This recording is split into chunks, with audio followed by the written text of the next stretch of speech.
The afternoon light filtered through the soft curtains of a small countryside home.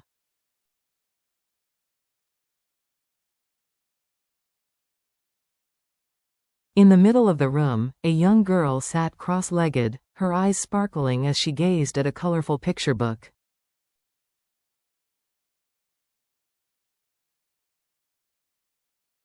"Can you tell what this is?" Diep asked with a smile, holding up the book. "Doraemon." The little girl, NHI, answered brightly.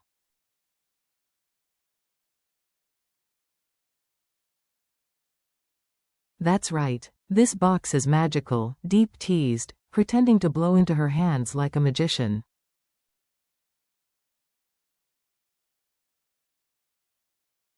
"All right, take a small bite, okay? It's still hot."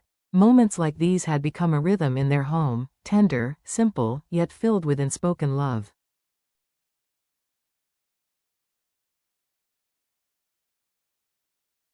Outside, the late-season wind carried the smell of freshly roasted corn. It was James's business now, far from the towering office buildings he once ruled as a CEO.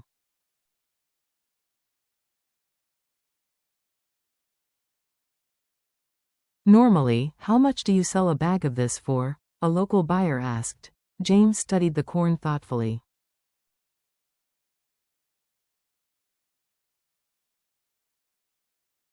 "You tell me how much you think you can buy it for."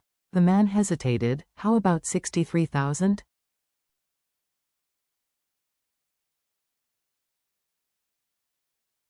James nodded slowly. "It's worth 65,000. At 65, I can cover my costs."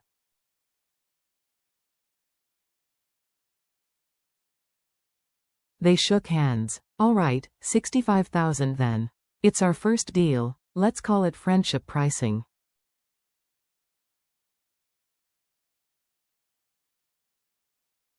"Okay, brother," James smiled. "How many bags are we talking about?" "Nearly 30, including the ones below."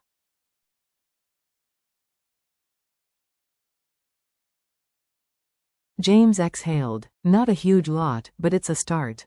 If the next batch is good, I'll reserve it for you."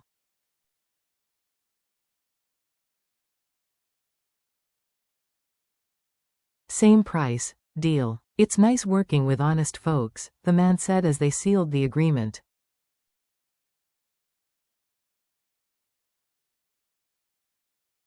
Their conversation was interrupted by a small, trembling voice. "Where are you going?" James called out as NHI stood by the doorway, clutching her tiny backpack.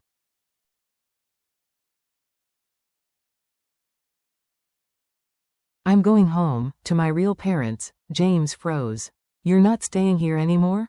After all these years?"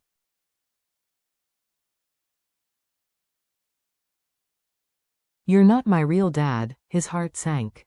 "But I've raised you all this time, haven't I?"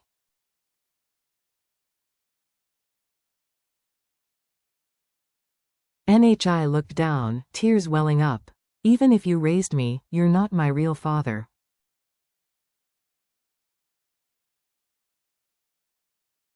"Don't go, NHI." The air grew heavy. Diep stood silently, unsure what to say. Later, James sat alone on the porch, staring blankly at the road that led out of the village.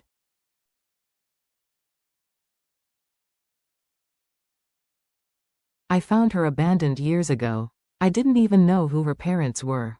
Now she's heard they've been found, and she doesn't want to stay."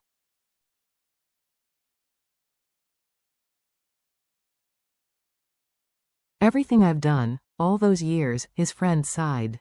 "She's old enough to choose, James."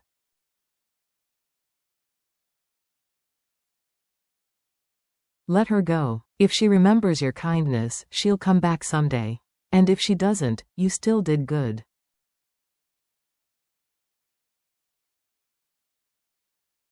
James nodded faintly. "Maybe you're right. Let's just focus on work." He turned back to the corn.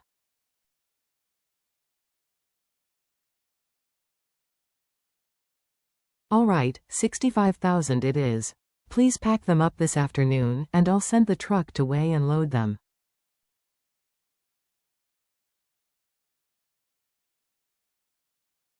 Got it. I'll call for extra help. Business resumed, but his mind wandered. He had built this humble trade with his own hands, every grain of corn, every fence post, a reminder of his new beginning after walking away from corporate glory.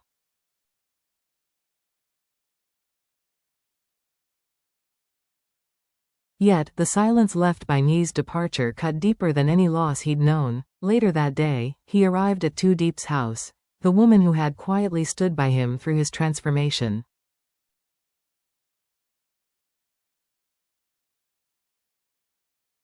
Mr. James, she called out, spotting him at the gate. You've come. Hey there, little one, he said as NHI, now back from school, ran up to him.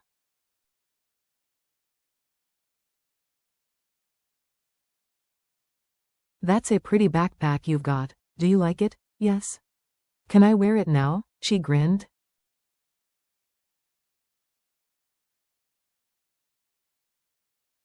Her laughter filled the yard. Even amid the ache of uncertainty, James felt something settle, peace, maybe, or the fragile hope that life could still be kind.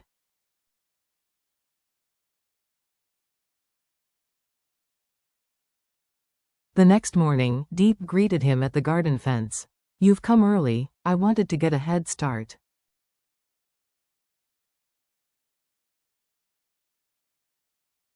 I brought the fencing materials, James said, wiping his brow. Perfect. Let's fence the garden before the chickens start digging everything up again.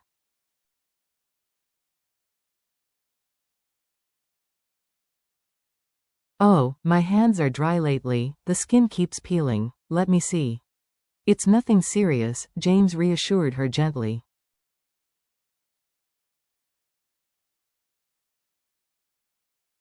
Come, let's take a short break and drink some water. Inside, she gathered straw.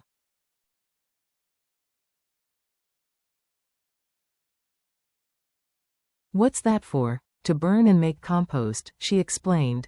As they worked, Deep asked casually, you were hard to reach yesterday.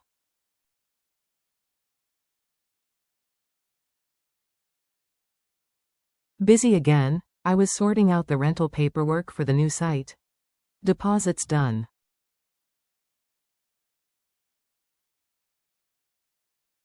Just waiting for the signage now. Signage? She tilted her head. Our official opening, or as we say in business, the grand launch.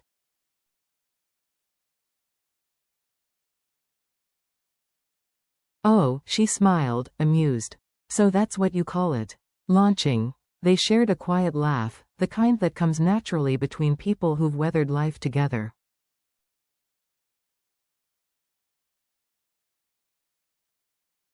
Come on, James said. Let's finish the fence today before it gets dark. They worked side by side, measuring and marking the land.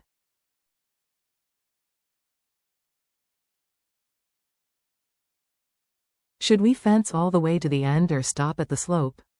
James asked. Just to hear, she pointed.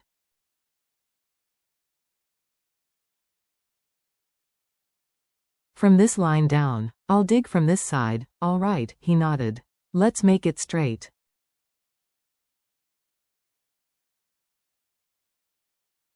Maybe push that pile of soil downhill. It'll take forever to burn. The earth was stubborn, hard clay that clung to their tools.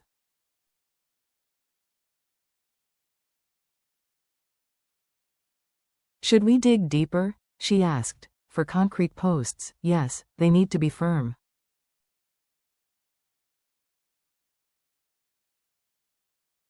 Okay, I'll go plant the seedlings now. You can finish this part. Sure, he smiled.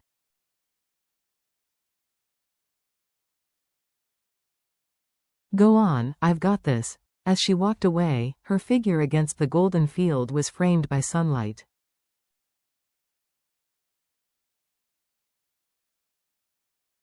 He remembered boardrooms and suits, the sharp smell of coffee and ambition. Now, his world was earth, straw, and the quiet company of someone who didn't care about titles.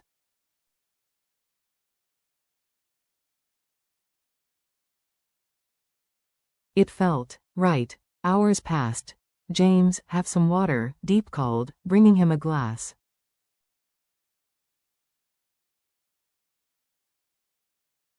This is our home now, he said softly, looking around. The harder we work, the more beautiful it'll become.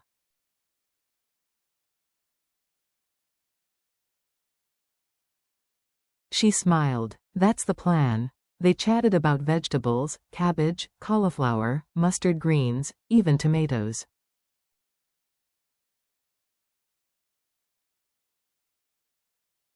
You love tomatoes, right? She teased. Of course, he grinned. Tomato and egg soup, my favorite.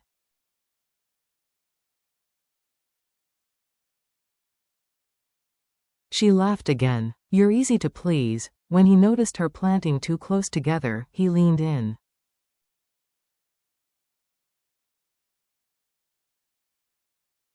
These cabbages will grow big. If they're too close, they'll choke each other, she nodded.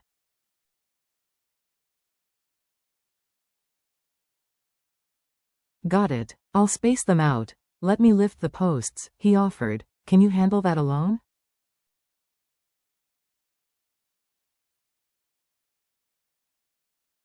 I've got it, he insisted. She handed him the hoe. All right, but don't overdo it, mister.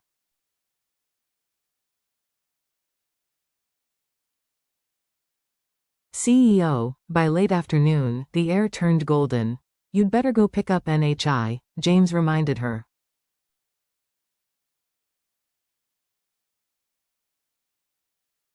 Oh no, I almost lost track of time. Please, finish this part for me. Go. I'll handle it.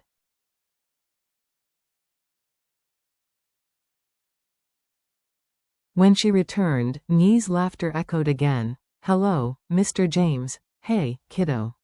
How was school?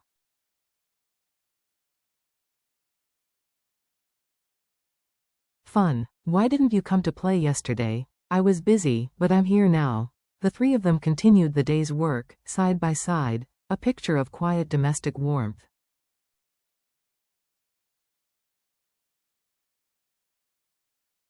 Deep, can I help?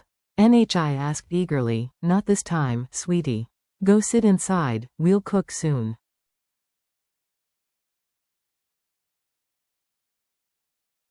Okay. Moments later, she reappeared with a broom. What are you doing now? James asked.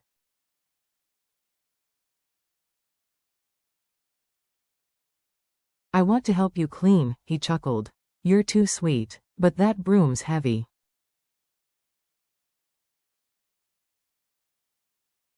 Let me show you. Hold it like this, that's right. You'll make a great helper one day.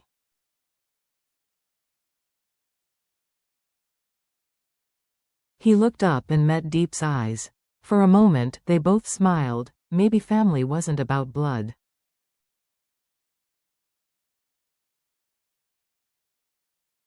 Maybe it was about the hands that stayed when everyone else left.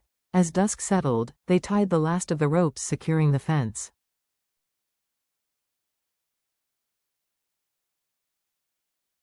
Pull this side tighter, Deep said. Got it. Do you need help? Yes. Hold this post steady for me.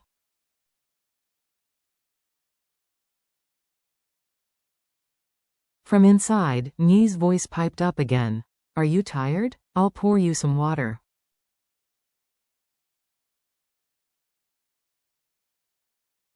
James laughed softly. Thank you, NHI. By the time they finished, the stars had begun to appear.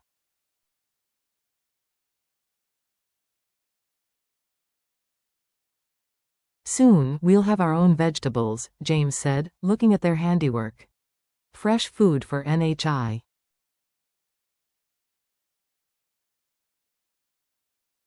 She'll love that, Deep replied, and maybe a few chickens too, he added playfully.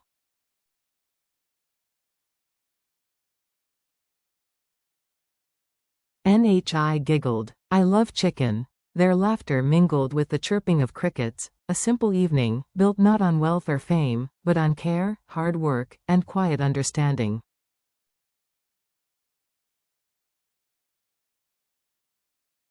For James, this wasn't just a new chapter. It was redemption. For Deep, it was partnership.